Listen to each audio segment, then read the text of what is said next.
Nombre de Dios, mi amor.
Pásame eso, por favor. Gracias.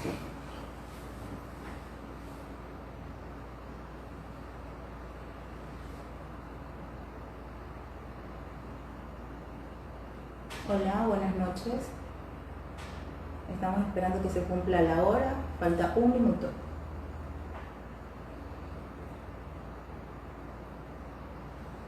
Hola, ¿qué tal? María José, Jorge, Sonia. ¿Qué tal? Qué gusto verlos aquí. Hay 7 personas muy puntuales.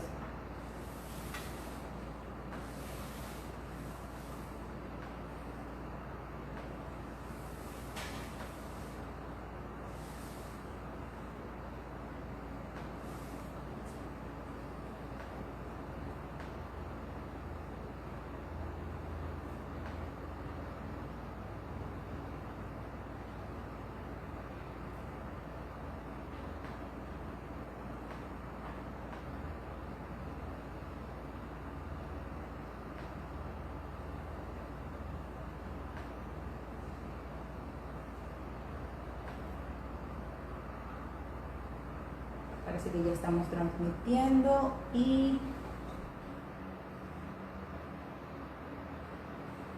Jorge, María José dice, qué seriedad. Edgar, excelente abogada. Gracias, Edgar. Anita Torres, qué gusto verla aquí. Anita se unió.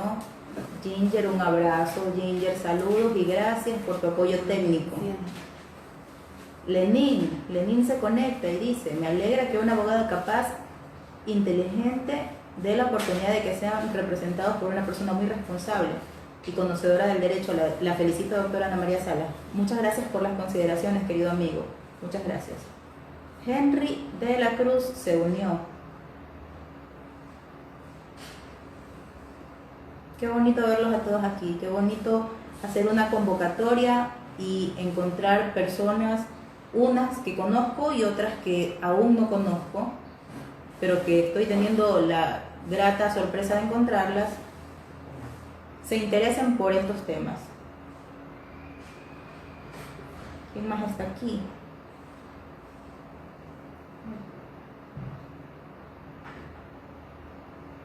Muñoz, Marjorie, Marcela se unieron.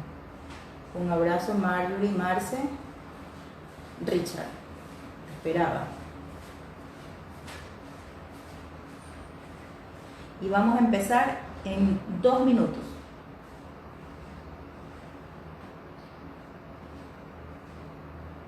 Vamos a empezar en 2 minutos. Me gustaría esperar un poco más, pero Instagram no nos da mucho tiempo para hacer el enlace prolongado.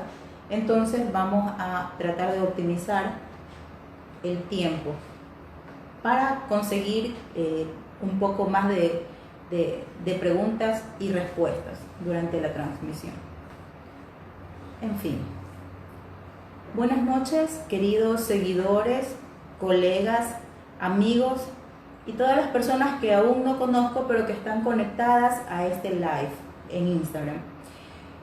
Soy Ana María Salas, abogada de profesión, guayaquileña, formada en la Universidad de Guayaquil en el pregrado y en el posgrado en las universidades Autónoma de los Andes, Universidad Católica Santiago de Guayaquil, y finalmente mi maestría en Derecho Constitucional la alcancé en la Universidad de Especialidades de Espíritu Santo.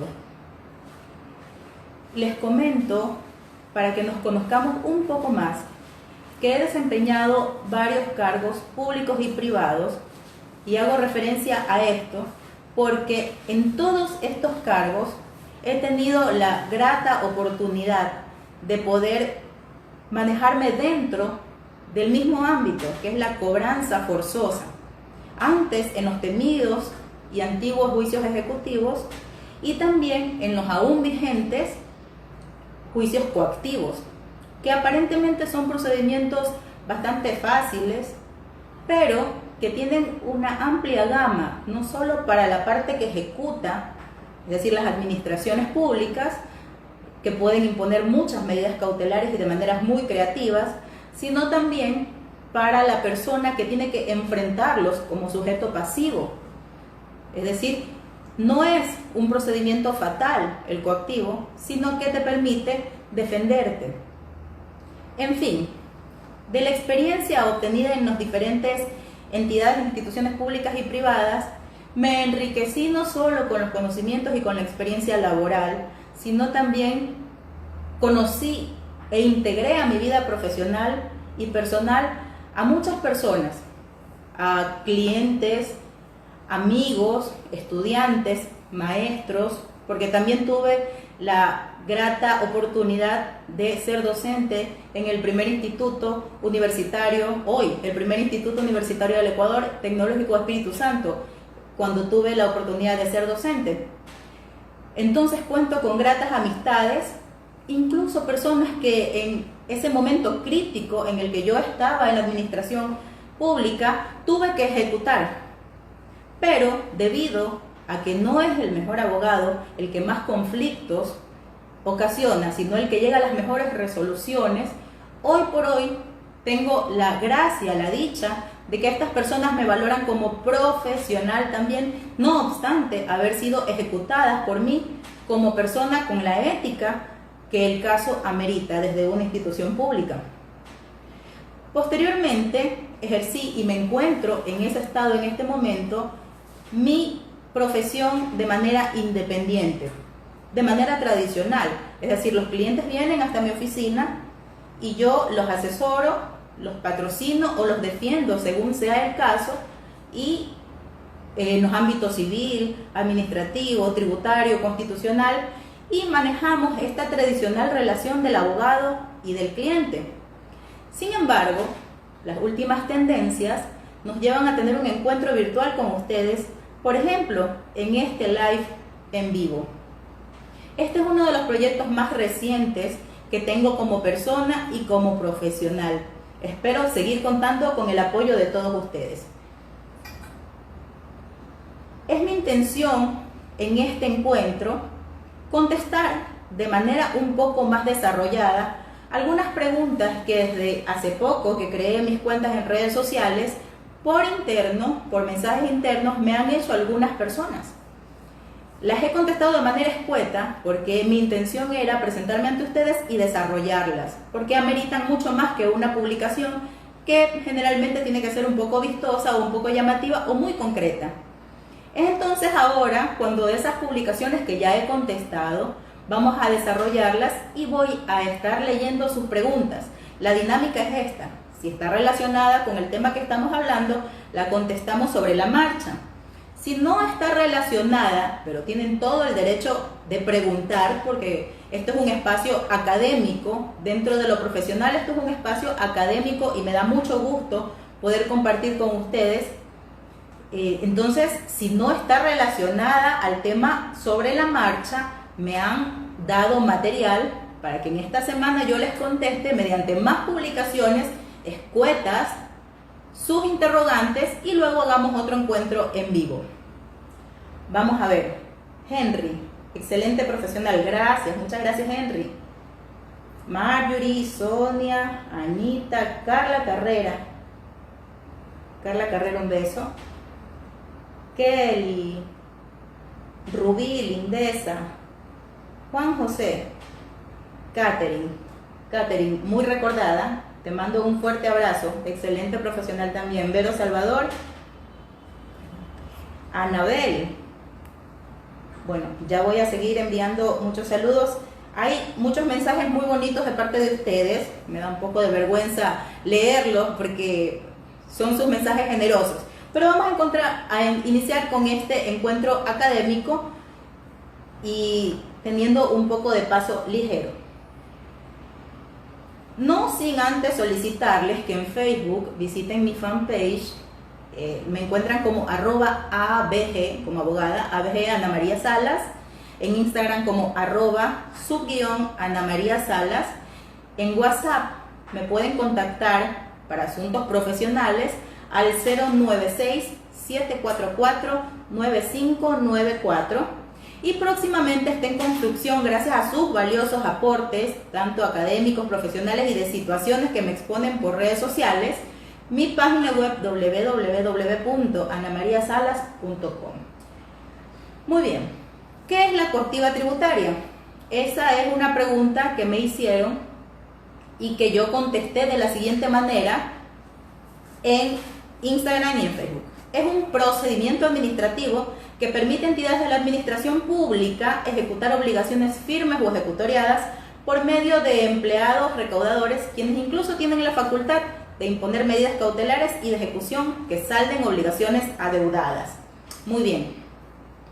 Procedimiento administrativo. Como vamos a tener contacto durante mucho tiempo, necesitamos entendernos en cuanto a la terminología.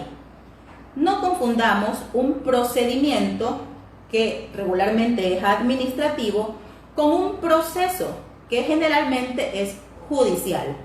Es decir, el uno está sometido al arbitrio o a la decisión de un juez, es decir, el proceso judicial, mientras que el administrativo se da dentro de la esfera administrativa en una entidad del sector público. Primer concepto da esta definición que ya les había comentado. Ejecutar obligaciones. Les decía que en el área administrativa no se discuten derechos, por eso no se va a la decisión o resolución de un juez, sino que ya las obligaciones están firmes o ejecutoriadas, términos que ya vamos a revisar. Si estas decisiones ya están firmes, la gente comúnmente dice es una decisión en firme. ¿A qué se refiere con que es firme? Que ya dentro del tiempo que el sujeto pasivo tenía para reclamar cualquier cosa por la vía administrativa o por la vía judicial, no lo hizo. Eso quiere decir que mostró tácitamente su aceptación con este acto administrativo. Y es ejecutoriada cuando, a pesar de haber puesto un reclamo, por ejemplo, o un recurso en la vía administrativa, la administración pública resuelve y después de eso no existe otro recurso, un recurso ulterior, dice la ley. Entonces queda ejecutoriada. En fin, si ya está decidido, si ya es la última palabra, el contenido de estas resoluciones o de estos actos administrativos, es decir, una obligación tributaria firme o ejecutoriada, ya no nos queda más que cumplirla. Y a la administración tributaria no le queda más que exigirla. Es ahí cuando la ley, revisamos que la ley le otorga, en el caso específico que hoy vamos a hablar, a la Administración Tributaria Central, al fisco, al Servicio de Rentas Internas, le corresponde la cobranza coactiva. La ley inviste al SRI de esta facultad recaudadora por medio de la coactiva. Voy a revisar, voy a hacer un paréntesis para revisar si existe alguna pregunta, pero parece que hasta el momento no hay preguntas. Pero se siguen conectando personas, me alegra mucho. Muy bien. Decíamos también en el concepto que la administración pública, es decir, en este caso estamos hablando del Servicio de Rentas Internas, tiene la facultad incluso de imponer medidas cautelares. ¿Pero qué son las medidas cautelares? Para poder hablar el mismo idioma. Son estrategias que se adoptan y que se ordenan dentro del procedimiento coactivo tendientes a asegurar el cumplimiento de la obligación en ejecución. Un ejemplo claro: tengo una deuda con el fisco y el empleado recaudador que está ejerciendo la acción coactiva porque tienen esa facultad, me impone como medida cautelar, por ejemplo, retención de los fondos en mi cuenta, por ejemplo, prohibición de salir del país, por ejemplo, secuestro de los vehículos que consten a mi nombre, cuyo titular sea yo, la persona deudora. Entonces estas medidas les decía que aseguran el cumplimiento de la obligación, porque inicialmente en la coactiva se dice, pague en 3 días o dimita bienes. Dimita es señale, pague o dimita bienes, es decir, después de que ya conocemos que hay una obligación firme, el empleado recaudador nos da la última oportunidad para que cumplamos voluntariamente, por decirlo de alguna manera, aunque ya no es voluntario desde el momento en que tengo una coactiva. Entonces estas son las medidas cautelares. También en el concepto les decía que existen las medidas de ejecución. También, para que tengan conocimiento del término, una medida de ejecución es el embargo. El embargo persigue el remate de los bienes. Después de que embargan un bien, lo avalúan, publican que va a ser rematado y finalmente lo rematan. Es decir, esa es una medida de ejecución. Mientras las medidas cautelares previenen que el deudor no se deshaga de sus bienes y que cumpla de alguna manera la obligación tributaria, las medidas de ejecución se dan cuando definitivamente no ha respondido favorablemente a esa orden de pago y hay que hacerlo de una manera más drástica, más dramática, que sería en este caso el remate de los bienes para convertirlos en dinero y poder saldar la deuda. ¿Qué es una obligación tributaria? Me preguntaban también, porque por interno yo le decía a una persona que una obligación tributaria no siempre se trata de lo económico. Las obligaciones o los deberes de los contribuyentes, por ejemplo, son variados. No solo es declarar y pagar un impuesto.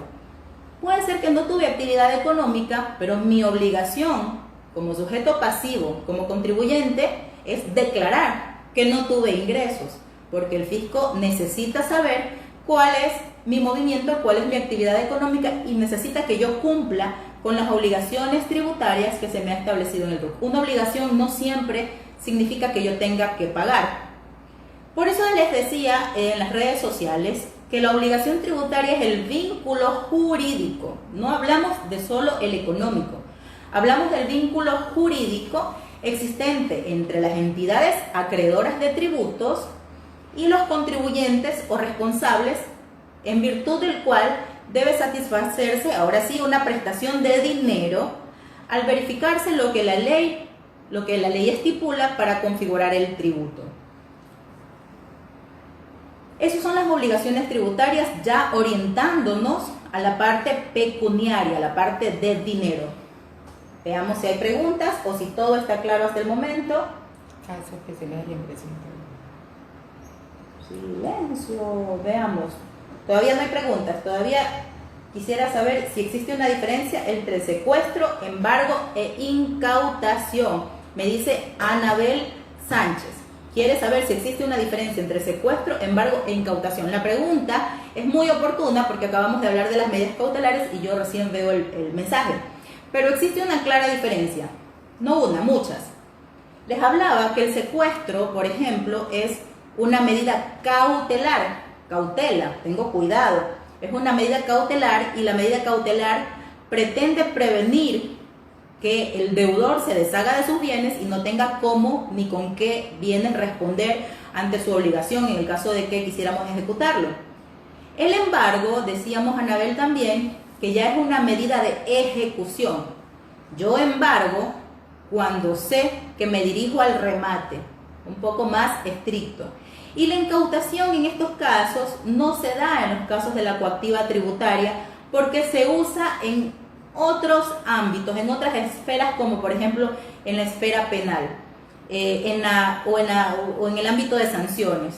Pero acá en la coactiva se pretende cobrar obligaciones que se traducen en dinero. Incluso pueden ser multas, pero en el ámbito penal se utiliza más la incautación. David Moreira me dice saludos, abogada. Ok, seguimos.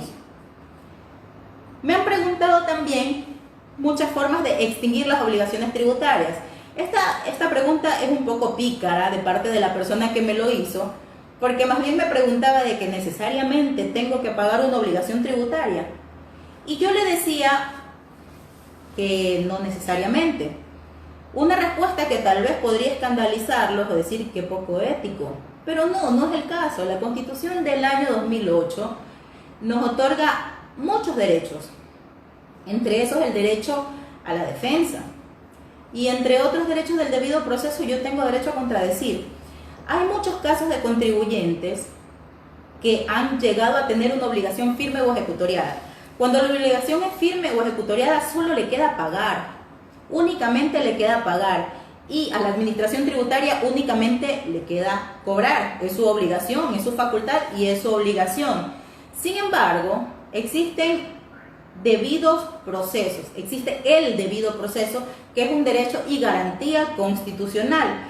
Es decir, si dentro de la coactiva el empleado recaudador o el funcionario ejecutor no lleva el debido proceso tal y cual está estipulado en la ley, incurre en un vicio que, voy a repetir la palabra, que vicia con nulidad absoluta el proceso de ejecución o con una nulidad parcial.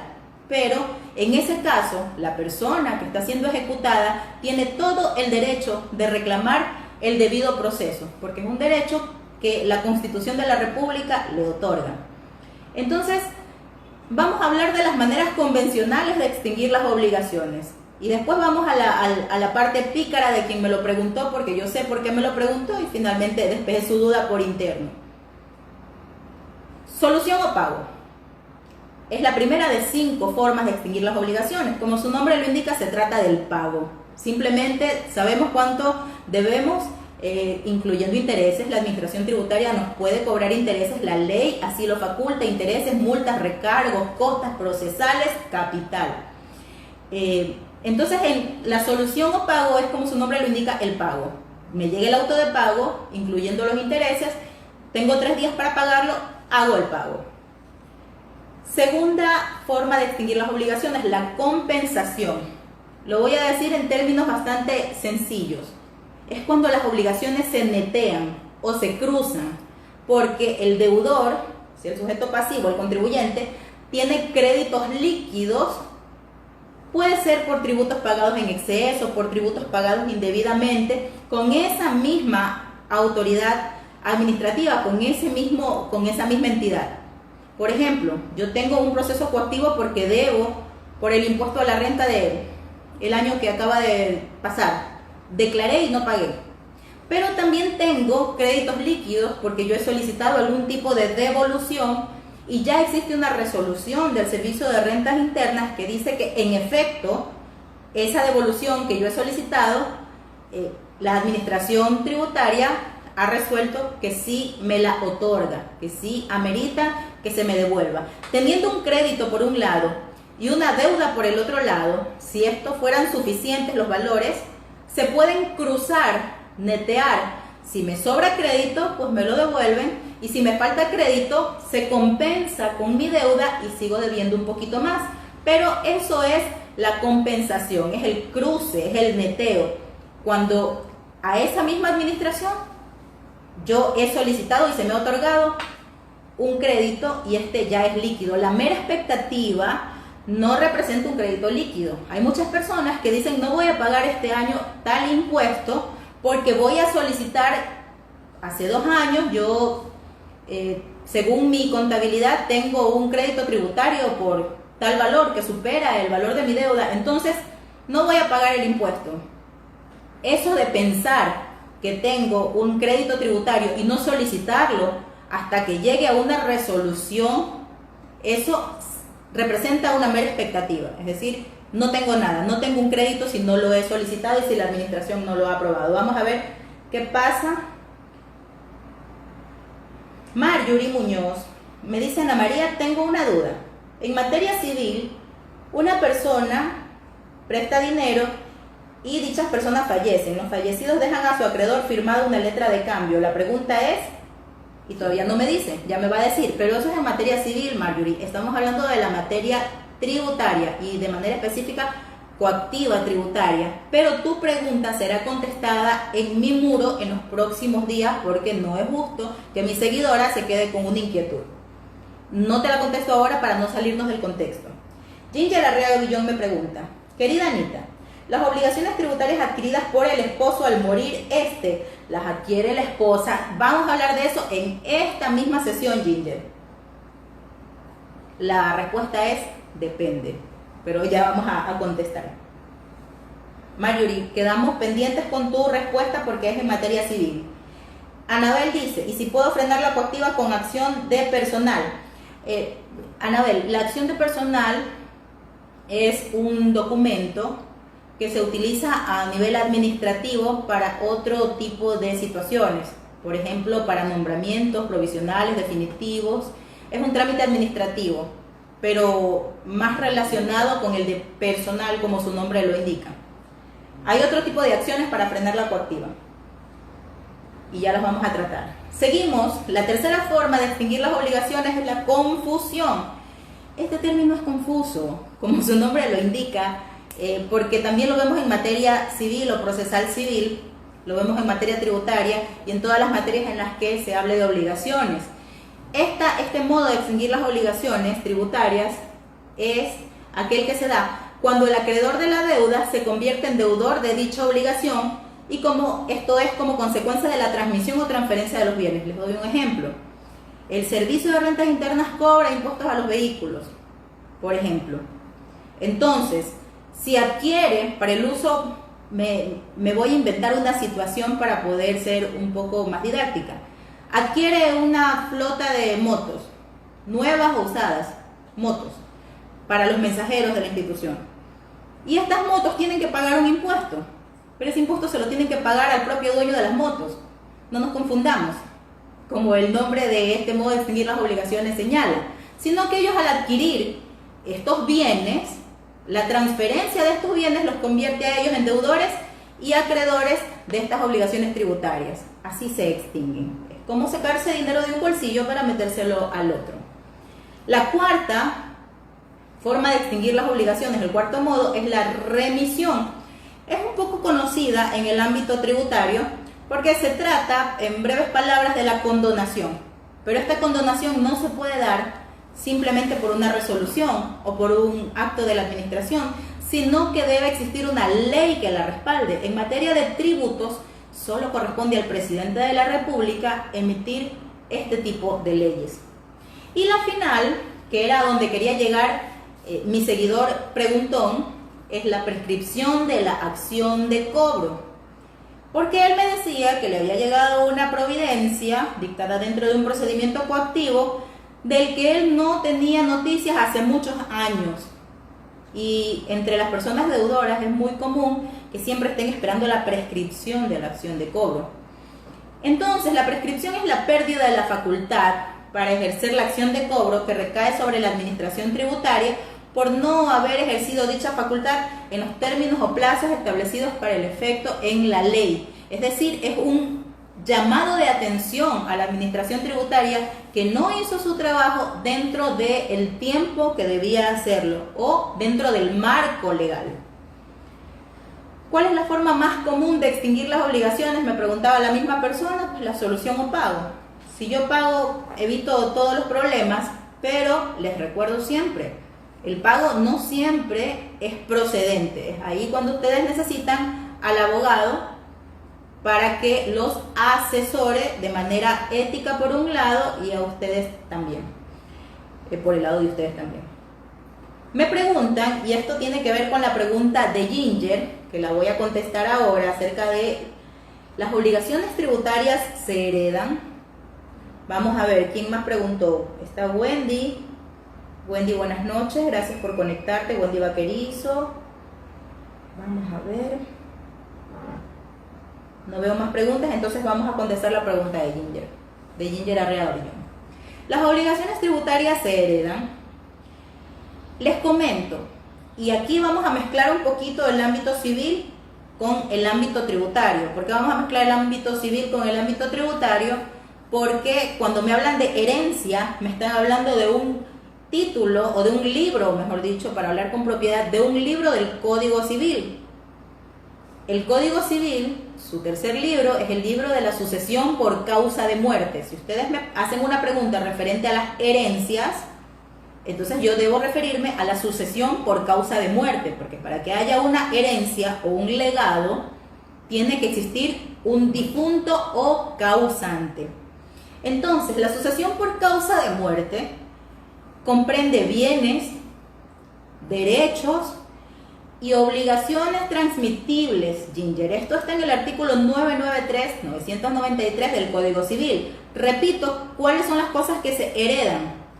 Bienes, derechos y obligaciones transmisibles.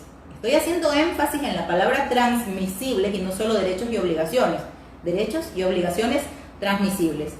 Pero las obligaciones tributarias, que son a las que se refería Ginger, porque ella estaba preguntándome en este contexto, los tributos que mi esposo debe o que un esposo debe, el esposo de cualquier persona debe, son heredados, son heredables, por decirlo de alguna manera, o son transmisibles. Las obligaciones tributarias son transmisibles, entonces les digo lo que dice el artículo 28 del Código Tributario. Y este tema lo tocamos, me alegra que lo pregunte nuestra seguidora, y yo lo quería tocar de todas maneras porque estamos en un momento crítico de la realidad nacional y mundial. En este momento muchas familias que, igual que todos nosotros, han atravesado esta crisis sanitaria, social, psicológica y económica, por supuesto. Muchas personas han perdido familiares. Familiares de todas las edades, familiares de todas las situaciones, cabezas de familia, jefes, amigos. Hemos tenido muchas bajas, muchas pérdidas lamentables.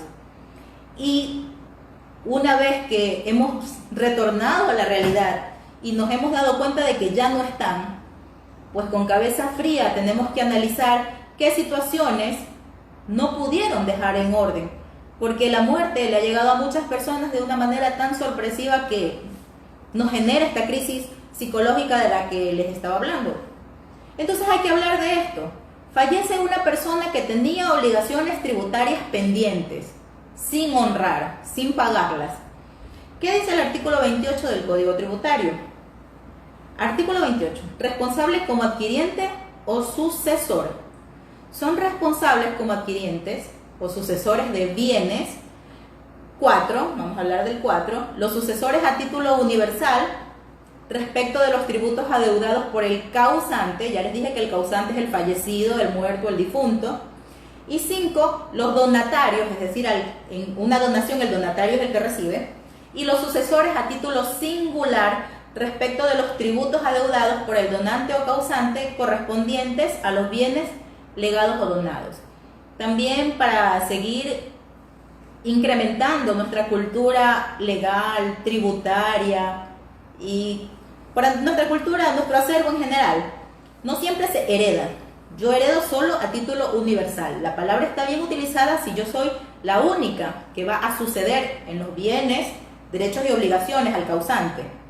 Si yo soy la única y nadie va a tocar ni sus bienes, ni sus derechos, ni sus obligaciones, yo heredo. Pero si somos 5 que vamos a recibir sus bienes, derechos y obligaciones, eso ya no se llama herencia, eso se llama legado. Es decir, a título universal, cuando yo heredo todo, se llama herencia, y cuando varios nos dividimos ese legado, se llama legado. Cuando varios nos dividimos bienes, derechos y obligaciones, se llama legado. Y no somos, en un caso somos herederos y en el otro somos legatarios del legado, recibimos un legado. Entonces, seguimos. Las obligaciones tributarias, entonces, según lo que les acabo de leer del artículo 28, sí son transmisibles, son transmisibles y por tanto pueden heredarse. Pero yo le decía a nuestra seguidora Ginger Arrega Villón, depende, porque les acabo de decir que sí son transmisibles las obligaciones tributarias, pero ¿son transmisibles todas las obligaciones tributarias, Ginger? No, no son todas, por eso te decía que depende. Hablemos de las multas. ¿Qué es una multa? ¿Qué son las multas? Las multas son sanciones y estas sanciones consisten, en este caso tributario, en pagar una cantidad de dinero y esta multa se impone por haber infringido la ley, por haber incumplido una obligación del sujeto pasivo por diferentes faltas o contravenciones. Una multa se genera a manera de llamado de atención o a manera básicamente por haber infringido una norma, el cumplimiento de una norma.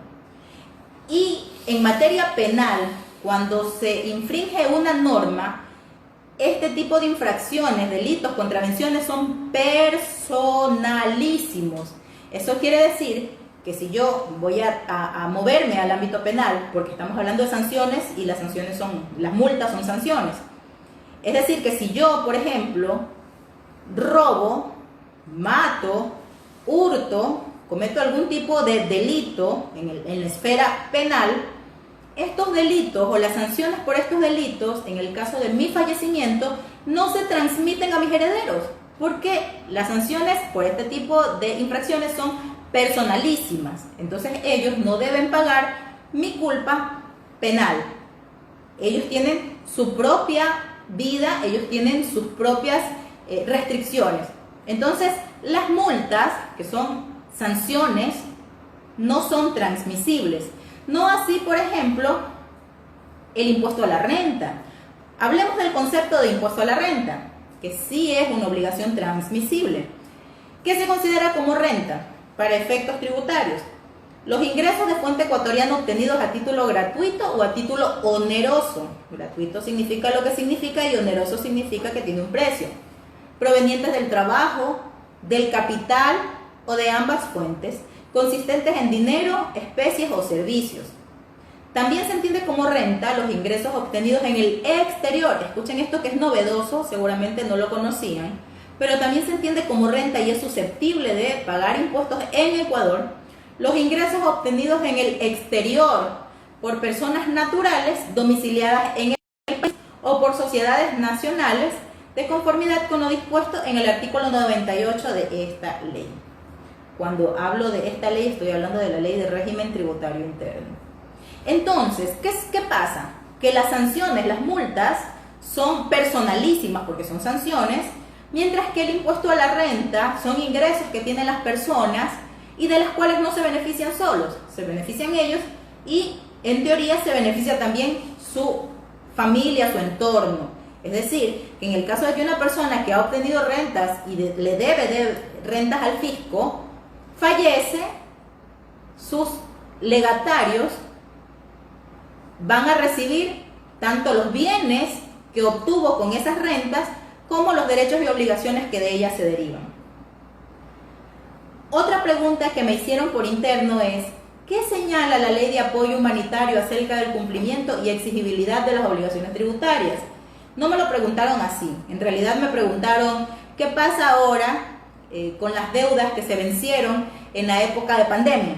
Me lo preguntaron así básicamente. Entonces yo lo generalizo un poco más y les digo, la Ley de Apoyo Humanitario se refiere al cumplimiento y a la exigibilidad, al cumplimiento por parte del sujeto pasivo y a la exigibilidad por parte del Servicio de Rentas Internas de las obligaciones, porque el sujeto pasivo tiene la obligación, el contribuyente tiene la obligación de pagar, pero por otra parte, el Servicio de Rentas Internas tiene también la facultad y también la obligación de cobrar, es una de sus obligaciones, tiene que cobrar estas deudas o estas obligaciones tributarias.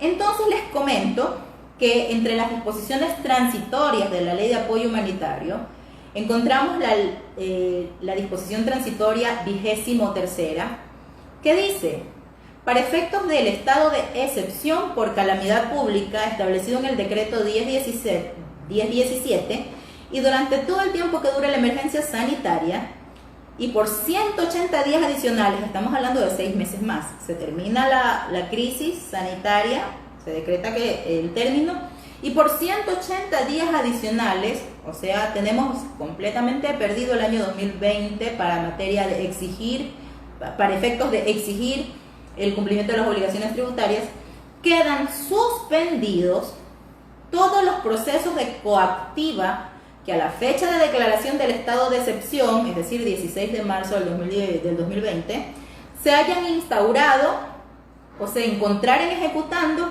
o en trámite en las instituciones públicas conforme a la ley. Yo voy a hacer una observación a la redacción de la norma.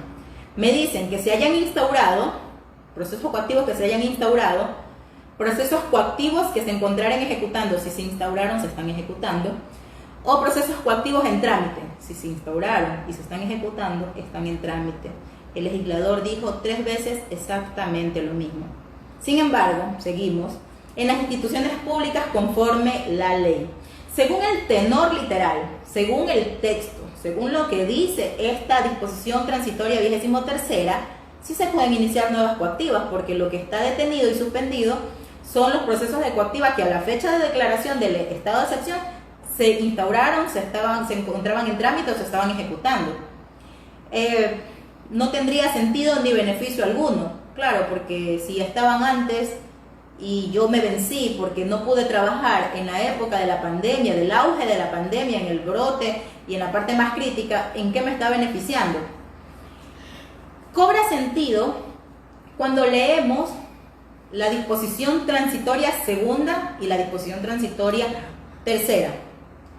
Me dice la segunda: por efecto del estado de excepción por calamidad pública establecido en el decreto 1017 del 16 de marzo, para aquellos contribuyentes que solicitaron facilidades de pago con remisión, es decir, con condonación, sucedió el año pasado, al que se refiere el literal B del artículo 2 de la Ley para el Fomento Productivo, Atracción de Inversiones y Generación de Empleos, y que desde enero del 2020, no es desde el momento en que se dispuso que entrábamos en crisis sanitaria o que hubo el decreto de emergencia sanitaria, sino desde enero de 2020, es un poco flexible el legislador. A la fecha de publicación de esta ley, es decir, 22 de junio, incumplieron con 2 o más cuotas establecidas, dicha falta de pago no se podrá considerar como incumplida, debiéndose activar de oficio, es decir, lo hace la institución pública por su propia inspiración, la facilidad de pago, permitiendo al contribuyente cubrir el total del capital hasta el mes de septiembre de 2020. A ver, para ser un poco claros, la ley de fomento productivo nos decía: te doy facilidades de pago y te perdono los intereses, multas y recargos, siempre que ahora tú me digas qué vas a pagar y cómo lo vas a pagar. Pero si incumples una sola de tus cuotas, se entiende que no has sido beneficiario de esta condonación, de esta remisión, y te tocará pagar todo, incluyendo intereses, multas y recargos. Y lo que ya hubieras pagado hasta el momento en que incumpliste, se te va a abonar al interés. Es decir, no ha pagado nada de capital.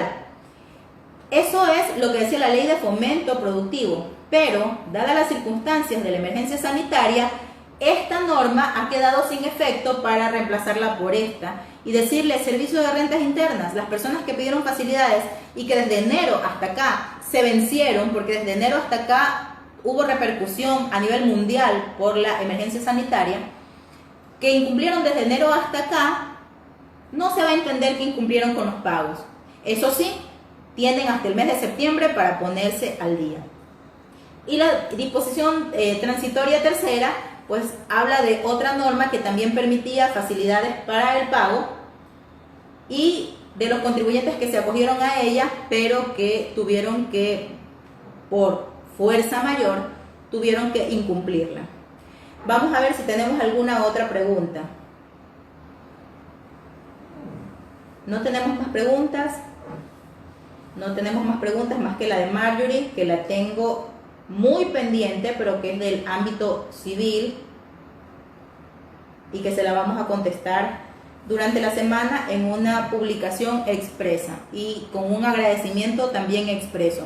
A todos ustedes que han hecho sus preguntas, pues vamos a contestarlas por medio de nuestras redes sociales, y adicionalmente, en gratitud a su colaboración académica, a sus inquietudes, también vamos a ponerlos como crédito, si ustedes me lo permiten, como crédito a quien corresponde cada consulta, porque me interesa mucho tener el contacto cada vez más cercano con cada uno de mis seguidores puesto que hay muchos a los que aún no conozco.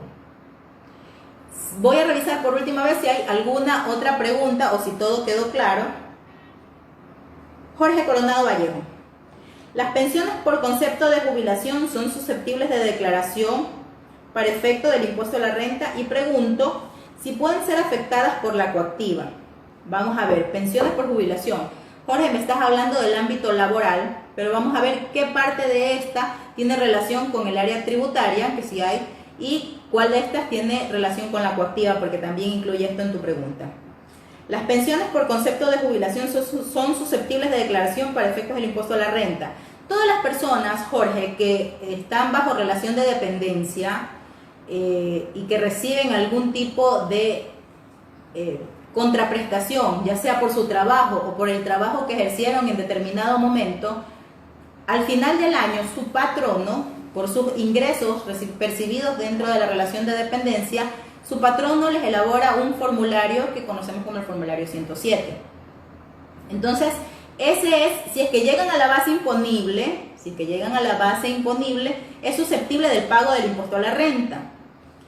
Este pago de impuesto a la renta podría ser afectado por la coactiva si es que no se paga, pero te comento, Jorge, cuando tu patrono hace tu rol de pagos, o en el caso de la jubilación igual, los jubilados también reciben un rol de pagos. En ese rol de pagos calculan si es que tú llegas o no a la base imponible y tu patrono directamente te descuenta el porcentaje correspondiente al impuesto a la renta. Es decir, al final, en el formulario 107 ya consta el impuesto a la renta que te corresponde pagar y que durante todo el año tu patrono ya te descontó. Así que no vas a tener que llegar a la coactiva porque tu patrono ya ayudó a la administración tributaria como agente para poderte retener ese impuesto a la renta y no verte en el aprieto de pagar al final un impuesto a la renta, sino que mes a mes te lo fueron descontando y lo pagó también al Servicio de Rentas Internas. Es decir, el impuesto a la renta declarado y no pagado sí es susceptible de la acción coactiva, pero en el caso que tú me pones, sea de un jubilado o sea de un trabajador, se suscita lo que te digo. Esta es la situación. Tu patrón no te descuenta y le paga directamente al Servicio de Rentas Internas. Veamos. Gracias por los aplausos, Guadalupe. Gracias, Ginger. Pensión por jubilación si es ingreso de fuente ecuatoriana, por supuesto. Jessie Ron. Claro, es ingreso de fuente ecuatoriana porque lo percibes dentro del Ecuador, por tu trabajo efectuado también en algún momento dentro del Ecuador. Voy a revisar después de este encuentro todas sus preguntas. Veo que ya no hay más. Sin embargo, no quisiera que alguien se quede sin respuesta. Voy a revisarlas y si alguna se nos quedó fuera de este enlace, va a tener su dedicatoria exclusiva en los muros de redes sociales. Finalmente, les agradezco por su compañía. Agradezco mucho su participación activa. Veo muchos aplausos, veo muchos saludos, veo muchos deditos arriba. Estoy muy contenta. Quisiera que ustedes me hicieran llegar por interno o por la vía que ustedes quieran sus inquietudes para hacer más enlaces, para tener más espacios académicos y que corran la voz. Este es un espacio muy interesante también para los estudiantes de Derecho. Estamos a las órdenes y podemos armar el siguiente encuentro en vivo en el momento en el que ustedes lo estimen pertinente. Les mando un fuerte abrazo y espero verlos pronto. Gracias. Y de allí finalizar el video.